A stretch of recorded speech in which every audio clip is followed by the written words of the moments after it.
വർഷങ്ങൾക്കിപ്പുറം രാമചന്ദ്രന്റെയും യശോദയുടെയും രാജകുമാരനായാണ് ബണ്ടു ജീവിക്കുന്നത്. ബണ്ടുവിന്റെ ജീവിതത്തിൽ ഒരുപാട് മാറ്റങ്ങൾ വന്നു.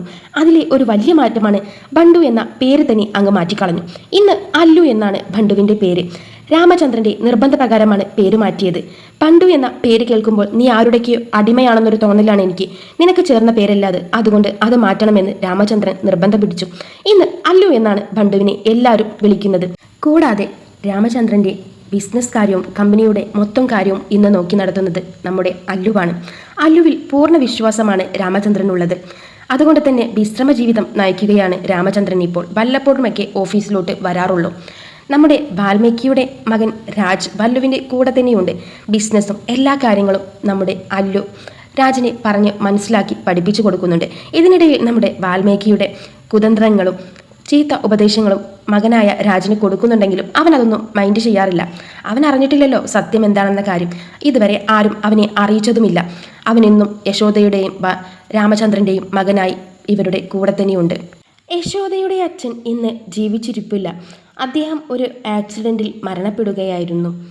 രാമചന്ദ്രനെ ഒരുക്കിയ കെണിയായിരുന്നു അത്. പക്ഷെ അതിൽ പോയി പെട്ടത് ഇദ്ദേഹമായിരുന്നു. അമ്മാവന്റെ മരണം രാമചന്ദ്രനെ ഒരുപാടങ്ങ് തളർത്തി. തനിക്ക് വരാൻ പോയ ആപത്താണല്ലോ അദ്ദേഹം സ്വീകരിച്ചതെന്ന് രാമചന്ദ്രനെ വല്ലാതെ വിഷമത്തിലാക്കിയ ഒരു കാര്യമായിരുന്നു അത്.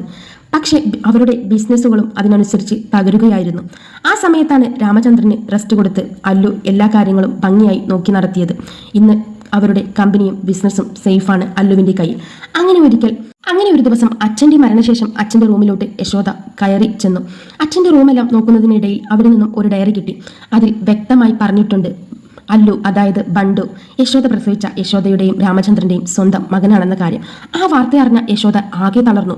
തൻ്റെ മകനെപ്പോലെയാണ് താനിപ്പോൾ അല്ലുവിനെ കാണുന്നതെങ്കിലും താൻ പ്രസവിച്ച സ്വന്തം മകനാണെന്ന് അറിഞ്ഞപ്പോൾ ആ ഡയറിയുമായി യശോദ വേഗം രാമചന്ദ്രന്റെ അടുത്തെത്തി. രാമചന്ദ്രൻ പറഞ്ഞു, എല്ലാം സത്യമാണ്. അല്ലു നമ്മുടെ സ്വന്തം മകനാണ്. അതുകൊണ്ടല്ലേ അവന്റെ പേര് പോലും ഞാൻ മാറ്റിയത്. അവനങ്ങനെ എവിടെയും ചെറുതാകുന്നത് എനിക്കിഷ്ടമല്ല. അവന്റെ നിർബന്ധപ്രകാരമാണ് നിന്നോടൊന്നും പറയാതിരുന്നത്. നിന്നെയും രാജനെയും വേർപെടുത്തുന്നത് അവന് സഹിക്കാനാവില്ലായിരുന്നു. അങ്ങനെ നമ്മുടെ അല്ലു വീട്ടിലെത്തിയപ്പോൾ യശോദ എല്ലാ കാര്യങ്ങളും അറിഞ്ഞെന്ന് രാമചന്ദ്രൻ പറയുകയും അമ്മയുടെയും അച്ഛൻ്റെയും സ്നേഹവും വാത്സല്യം ഒരുമിച്ച് അനുഭവിക്കുകയും ചെയ്തു. യശോദയ്ക്ക് മകനെ കിട്ടിയപ്പോൾ വല്ലാത്തൊരു സന്തോഷമായിരുന്നു. താൻ എൻ്റെ സ്വന്തം മകനാണെന്ന് എനിക്ക് വിശ്വസിക്കാൻ കഴിയില്ല. ഇത്രയും ബ്രില്യൻ്റായ ഒരു മകന് ജന്മം നൽകാൻ കഴിഞ്ഞ ഞാൻ ഭാഗ്യവതിയാണെന്നാണ് യശോദ പറയുന്നത്. എന്നാലും എൻ്റെ തൊട്ടടുത്തു നീ ഉണ്ടായിട്ട് പോലും എനിക്ക് നിന്നെ തിരിച്ചറിയാൻ കഴിഞ്ഞില്ലല്ലോ. രാമുവിൻ്റെ എല്ലാ സ്വഭാവങ്ങളും നിനക്ക് കിട്ടിയിട്ടുണ്ട്. ഞാൻ ചിലപ്പോഴൊക്കെ കരുതാറുണ്ട് രാമുവിൻ്റെ മറ്റൊരു പകർപ്പാണോ നീയെന്ന്.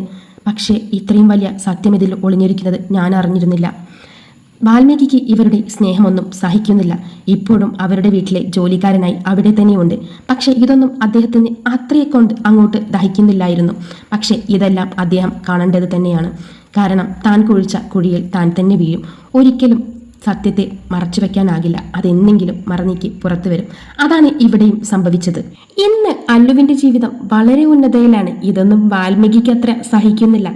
എന്നാലും വാൽമീകിയുടെ മകൻ രാജിനെ ഇപ്പോഴും ഇവരുടെ മകനായി തന്നെയാണ് കാണുന്നത്. സത്യങ്ങളൊന്നും അവനറിയില്ല.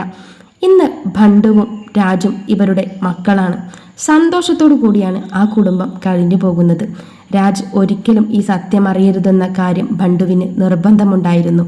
അങ്ങനെ നമ്മുടെ ബണ്ടു, അതായത് അല്ലുവിൻ്റെയും അമ്മുവിൻ്റെയും വിവാഹം കഴിപ്പിച്ചു അവരുടെ ജീവിതം തുടങ്ങുകയാണ്. ഇനിയും ഒരുപാട് ഉയരങ്ങളിൽ നമ്മുടെ അല്ലു, അതായത് നമ്മുടെ ബണ്ടു എത്തട്ടെ എന്ന് ആശംസിച്ചുകൊണ്ട് ഈ സ്റ്റോറി ഞാനിവിടെ നിർത്തുകയാണ്. നിങ്ങൾക്ക് ഇഷ്ടപ്പെട്ട ലൈക്ക് ചെയ്യുവാനും സബ്സ്ക്രൈബ് ചെയ്ത് കൂടെ കൂടാനും മറക്കല്ലേ. ഇനി ഏത് വീഡിയോ ആണ് ചെയ്യേണ്ടതെന്ന് കമൻറ്റിലൂടെ അറിയിക്കുക.